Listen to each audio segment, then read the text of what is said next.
This is a real show with real people talking about real issues with a real attorney. Now it's time to lawyer up.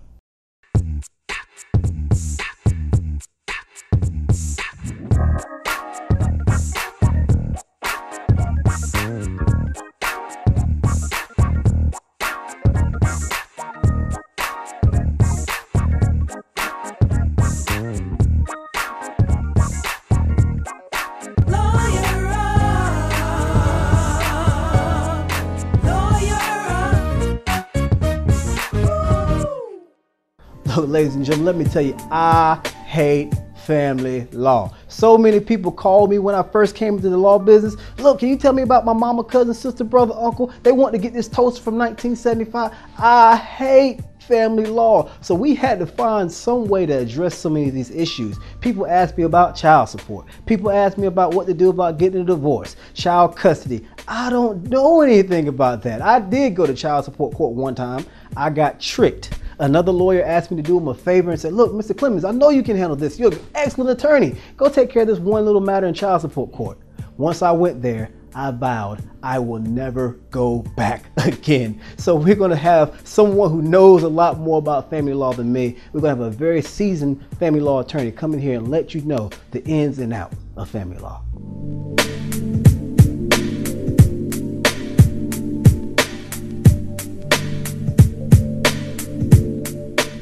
Hello, I'm Ferris Dixon, candidate for District Court Judge, and my committee approved and paid for this message.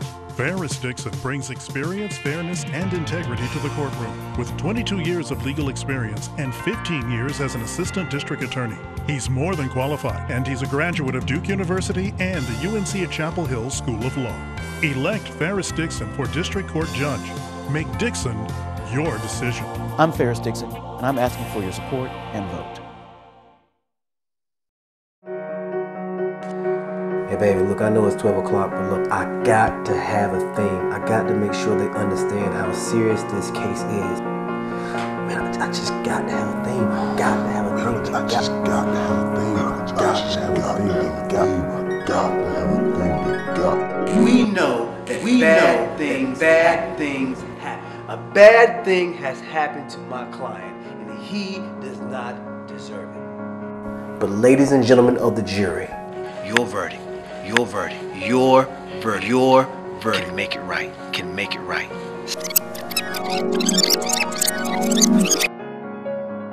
That's it. We know that bad things happen to good people. Let's go to work.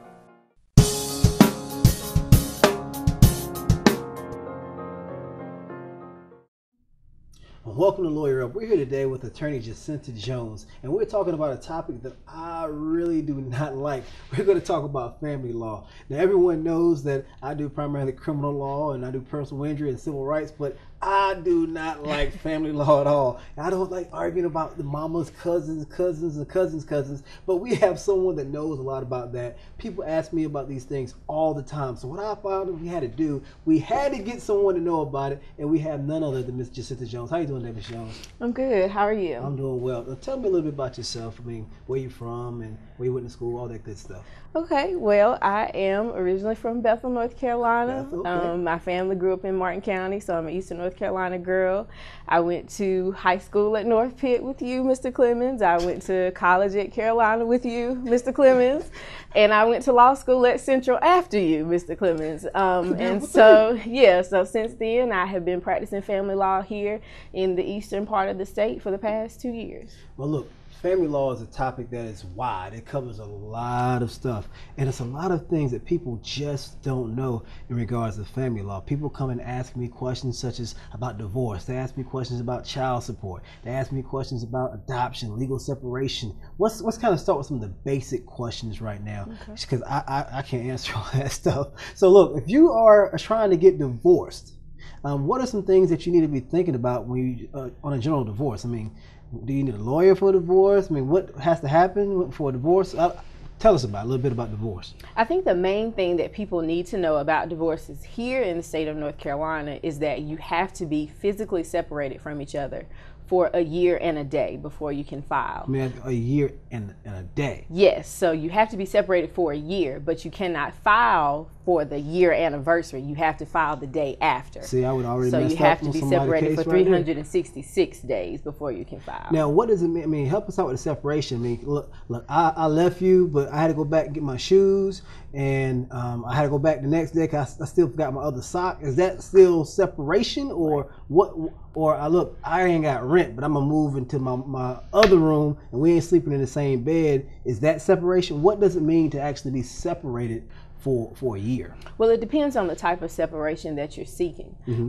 North Carolina has a cause of action called divorce from bed and board, which is not a full divorce, but it's what people know of as a legal separation. Okay. There's two ways to get a legal separation in North Carolina. The first is to separate physically from the person, where you are living separate and apart in different residences. Okay. Moving into a different bedroom is not going to be sufficient in order for you to be counted as separated. However, if you go to court and sue your spouse for divorce from bed and board, then you can get a legal separation that will allow you to do things as a separated person that you couldn't do if you were still considered to be married. See, you telling me stuff I don't know. See, I don't know that. So you mean to tell me I can be legally separated in the same house? Yes, you can. So with the divorce, dropping knowledge already. With divorce from bed and board, you basically claim that your spouse is guilty of some type of marital fault. So that can be adultery, that can be physical abuse, it can be drug and alcohol abuse. But once you go through that process, if you are successful on divorce in bed and board, then you will be considered legally separated. So a lot of times if people want to refinance their mortgage, even though they haven't moved out yet, they will have sufficient information and sufficient documentation to do those things. However, if you get a legal separation and you live together still for the next year, then you still have to wait until you have moved out and have lived separate and apart for a year before you can be fully divorced. Okay, so you can be legally separated, living together, but Yes. that's still not going to count for the 366 days for the actual divorce. Absolutely not. Oh, okay. I was like, wow, you can get divorced and y'all live together for the whole time. So, Yeah. So there are benefits to legal separation for those people, Yes. but it's not going to count for the actual divorce. Yes, a legal separation is going to be better for business and financial purposes. Basically, what the court is saying is even if y'all live in the same house, you don't have to uphold the same responsibilities to your spouse as you would if you were married. So if I decide that I'm going to stay in the house and I need to pay the mortgage, then I'm not going to be able to go to my mortgage company and refinance unless I have one, a separation agreement where we agree to what we're going to do with our property, or two, that I have a legal separation decree from the courts. That will be a very tough house to live in with the legal separation. So now, what else do we need to think about? Or not me. Ooh, I ain't getting divorced. What else we need to what else do people need to think about when you start talking about divorce? You said the actual time. Is there any other things that people need to be kind of cognizant of or thinking about in terms of divorce? Yes, there are several issues that people also should consider. There are other causes of action that come along with divorce, that come incident to a marriage. So of course people hear about alimony all the time. Oh God. People hear about property. She took the house, she took the car. Took everything home, man. Right, exactly. Also child custody and child support for people who have children under the age of 18. Some of these issues, like child custody and child support, can be handled after the parties are divorced, because they can be handled at any point until the child is 18. However, issues like alimony and property distribution, which in North Carolina is known as equitable distribution, have to be asked of from the court before the divorce decree is final. So let's do this real quick before we go on break. If you had to think of maybe 2 or 3 things that a person needs to be prepared for when they come into a lawyer's office about divorce, like they need to think about this, they need to think about this, and what 3 things would be very beneficial, or 4 things would be very beneficial for a person that's thinking about divorce to know about or be thinking about before they come into your office to talk about divorce? The most important things that you need to think about are your children, if you have any. You also need to think about your finances. So any debts that you and your spouse may have acquired, and any assets that you may have acquired. And lastly, you want to think about larger scale implications of filing for a divorce or for separation. Okay. Sometimes you have victims of domestic violence who come in who don't think that that information is important. Another large scale thing to think about is why you're getting divorced. Right. I have had clients who are trying to get divorced at the last minute because they're about to get married. And a divorce can take about 6 to 8 weeks if all you're trying to do is get divorced. So coming into a lawyer's office 2 weeks before your new wedding date, hoping to be divorced in 2 weeks is really not going to be the good way to go. Sounds like you called me then because it's a crime. We'll be right back with a little bit more Lawyer Up. Y'all be safe. We'll be right back.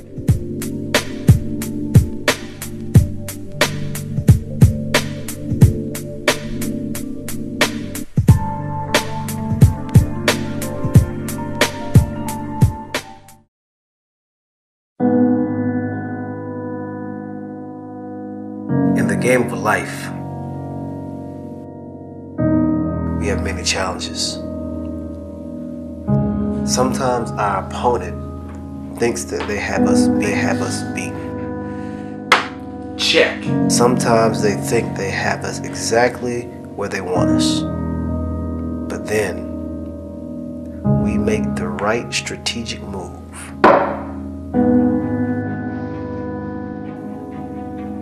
Checkmate. Despite how bad the situation may appear, hire a law firm that makes the right move.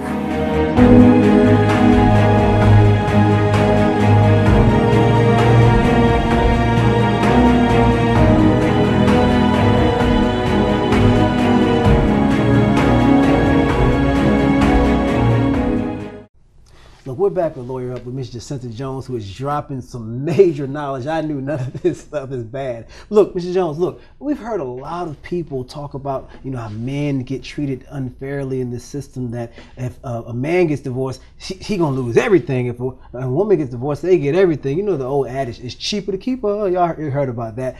Is it really that way? Do men really get the short end of the stick in divorces all the time, or is there some law that can actually save a guy? I mean, that's all you hear about. That's a very good question. Oh, you scared me. I think that how I would have to answer that is say that there are several laws that men need to be aware of. Okay. Not necessarily that they will save them or that they will hurt them, but a lot of times men tend to be the ones who come into family law type of issues not knowing the rights that they have. One of the most important things that men need to think about would be in custody cases. Men will come into a lawyer's office saying, I don't want to go for custody against my child's mom because she doesn't let me see him. I don't want someone to make those decisions for us. I don't see how she keeps me from my son or my daughter. But what men need to realize is once they have been determined to be the father of their child, they have equal rights, equal constitutional rights to rearing and custody of their children, just like the children's mother. I got to ask you about that one because, it's like a rumor. I don't know if a rumor is the right thing, but everybody thinks when you go in for custody, the mom is always going to win. I mean, the mom is always going to be the best parent. The judge always going to rule for the mama. It don't matter. The mama is always going to win. So a lot of guys, they have the mindset, there's no need to fight this thing because she gonna let me see my kid. The mom gonna win. No need to take this thing to court. Is that something that guys really need to think? Is that something that's real? I mean, I don't go into custody court. I don't go into the family law. I got tricked to go in there one time, never going again. So, is that real? That guys always lose when it comes to custody?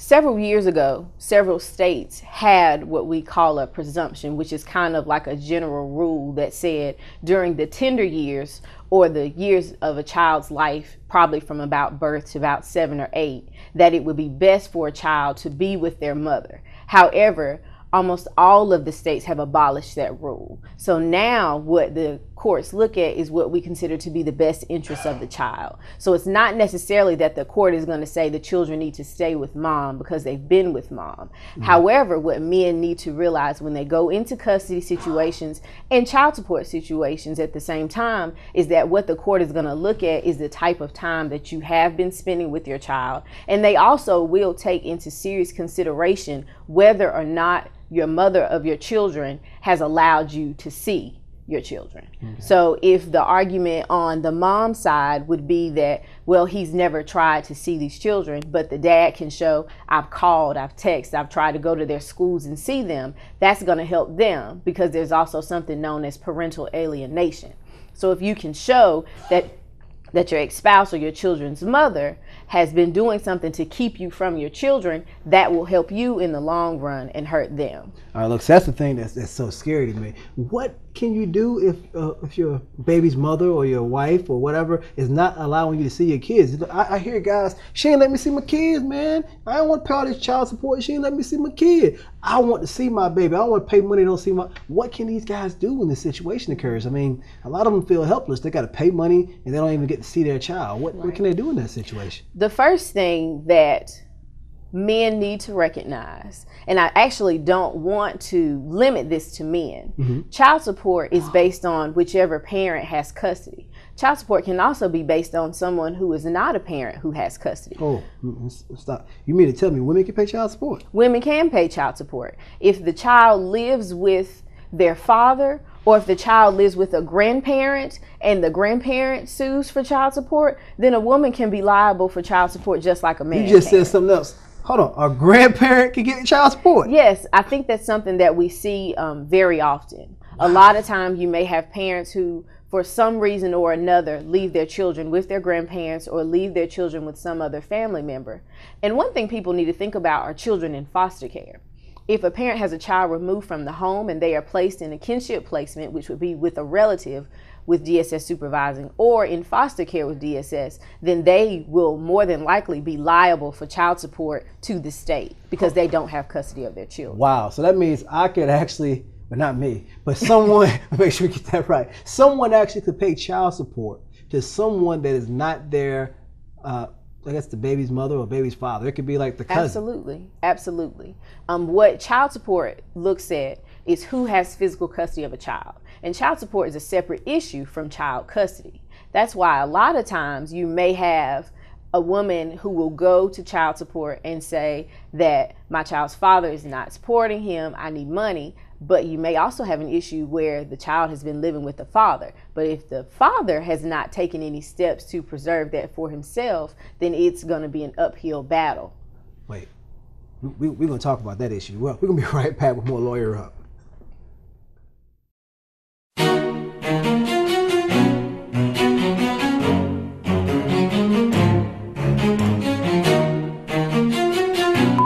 Thomas Lynch, No Exit Productions. Regina Sanders with Sanders Photography. I've been in photography business for 6 years, and the thing that I like most about being a photographer is shooting those special moments that people have together. No Exit Production has been in the business for about 15 years. We cover the gamut when it comes to media production. We do everything from freelance for ESPN and Fox Sports to our own documentaries and video productions. I love doing weddings, family reunions, baby showers, anything that you could possibly imagine that you want to share with someone else. About 3 years ago, I decided to team up with No Exit Production. It brought my business to another dimension. We now can offer video and photography. When we teamed up with Sanders Photography, it was a perfect fit because we were able to expand our business to photos.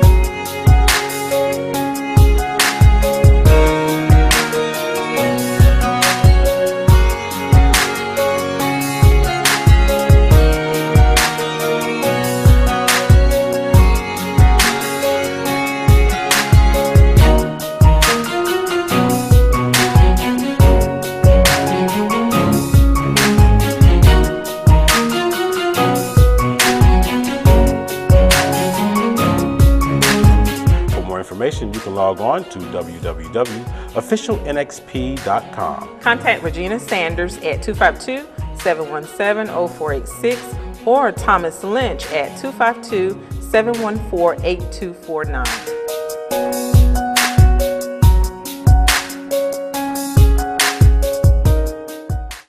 Look, we're back with Attorney Jacinta Jones, and she's telling us so much valuable information. Look, you were talking about, before we went to break, that a person could actually pay child support and have custody of the child. How in the world could something like that happen? That's a very unfortunate situation, which thankfully doesn't happen often. But a lot of times you may have a situation where a mother goes and places a child on child support knowing that either the child is living with the father, because they really are only looking at the information like social security numbers, right, or that they are splitting the time equally with their children. So when a woman goes, or a custodial parent goes into DSS, they're just going to fill out the paperwork. Then when the other parent gets the information, it's very imperative that they go and talk with the caseworker. Because if it's a situation where the father says she has this child 1 week, I have the child the other week, then it may be a consideration where neither one of them will owe child support because they're splitting time.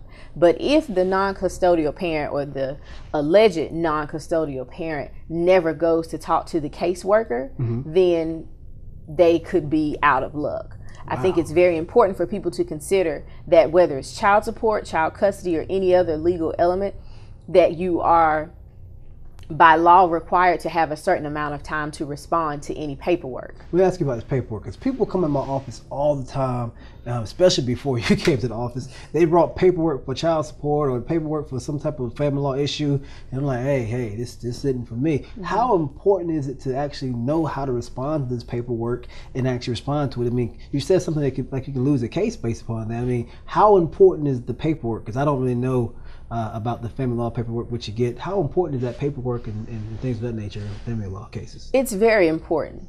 In a custody case, not responding to the paperwork can be counted as you admitting whatever allegations are used against you in the complaint. So you can lose. I mean, they can admit. It could seriously affect. Say a father is suing for custody from the mother, and the father says in the complaint that the mother uses heroin on a daily basis. The mother knows this is not true, but she never responds. Well, if the father has an attorney, or if the father kind of knows a little bit about the law, then he can go into court and say, well, you're a heroin addict, right? She can deny it, but he'll say, you never responded. And since you didn't respond, it's deemed that you admitted that allegation. So this woman can be admitting that she's a heroin addict or admitting that she's a crackhead, and she did not even answer the paperwork. By not denying it. Wow. Look, now, you could talk about family law all day because I know you know a lot about it. Is there any important issues or important things that you really want the viewers out there to know? I mean, if there's any one or two things that you're like, look, you need to know this, you need to be aware of this, what I want you to do right now is take your eyes on that camera right there and you talk to the audience and let them know any one or two things that you think that they really need to know. I think the most important thing about family law as a total area of the legal concentration is that it's a very emotionally charged area. It is best, if you can, to try to agree to things before there's ever even a problem. Once you're in the storm, it's a little bit too late. A lot of times that's why people talk about prenuptial agreements or separation agreements or even custody agreements, because you would rather have something in place when everything is good than wait till everything goes bad and try to work backwards to fix the problem. So I think whether it's divorce, child custody, or child support, if you can work things out either together or with the assistance of attorneys on both sides, that's always going to be the best way to go. However, you would like to find an attorney that, even if they will help you work towards an agreement, will still be there to fiercely advocate for you and to fight for you to make sure that you get the outcome that you deserve. Well, I think you just set me up. Look, that attorney is not me. Apparently, Ms. Jones knows a lot more about that, and she seems to know her stuff. Look, I really appreciate you taking the time to talk to us about that, and I appreciate you. And look, we'll be back with more Lawyer Up.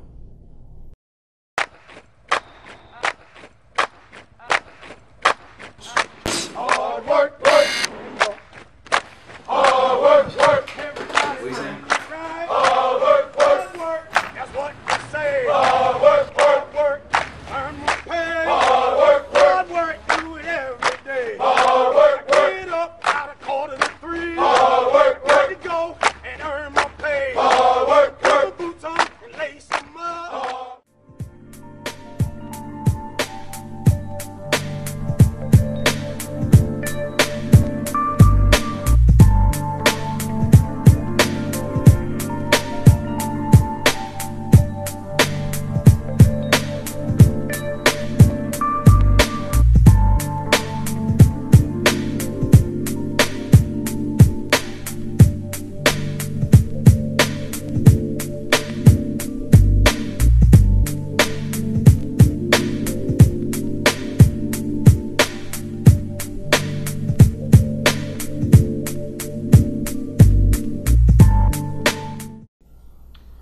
Ms. Jones told us so much about the ins and the outs of family law. There's so many important things that you can consider. I learned a lot. I'm sure you learned a lot. It's not always as easy as you think. Sometimes you need to find someone who knows about these issues. Find a seasoned attorney that knows about these issues. A lot of people just want to ignore the process and not pay attention to it, but it is something that you really need to pay attention to. So if you have a family law issue, whether it's child support, child custody, or anything of that nature, find an attorney that will be willing to advocate for you and fight for you. And I'm sure we found a good one today. Y'all be safe and be blessed. Tune in next time to Lawyer Up.